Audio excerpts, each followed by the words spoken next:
Hi friends, এই যে দেখছো এগুলো সব ড্রাগন গাছ। আর এই যে আমাদের সুশান্ত বাবু ড্রাগন চাষ করেছে। কিভাবে করলি বল একবার। আমরা এটা গোগ্রাম থেকে চারাটা এনেছিলাম। সেই চারাকে এখানে আমরা 10-15 দিন রাখার পর এই যে বেড বানিয়ে তারপর সেখানে বসানো হয়েছে। আজ তো 9 মাস 8 মাস বয়স হতে চললো গাছে। গাছগুলো কাঁটা রয়েছে ইয়েতে, সাইডে সাইডে কাঁটা তো থাকবেই। আর ফলগুলো কোথায় ধরবে?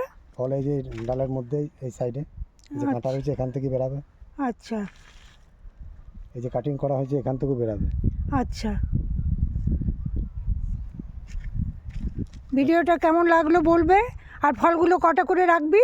ফলগুলো যেরকম ডাল, যেটা ছোটো ছোটো সেগুলো নিয়ে 2টো, যেগুলো বড় ডাল সেগুলো নিয়ে 4টা। আচ্ছা, যেগুলো ছোট ডাল সেগুলো বলছে 2টো করে, যেগুলো বড় বড় ডাল সেগুলো 4টে করে। তো 4টে 5টা করে যখন ফুল হবে। ফুলগুলো কীরকম দেখতে হয়? ফুলগুলো ওই মাইক টাইপের দেখতে, বড় আচ্ছা বড় সাদা। আচ্ছা আচ্ছা, ভিডিওটা বন্ধুরা কেমন লাগলো জানাবে। যখন ড্রাগন ফুল হবে তখন একবার আসবো, ফল হবে তখনও আসবো। খাওয়াতে হয়তো পারবো না, কিন্তু দেখাতে পারবো। দেখে কেমন লাগলো জানাবে। পরের নেক্সট ভিডিওতে দেখা হবে। সবাই ভালো থেকো, সবাইকে অনেক ভালোবাসা।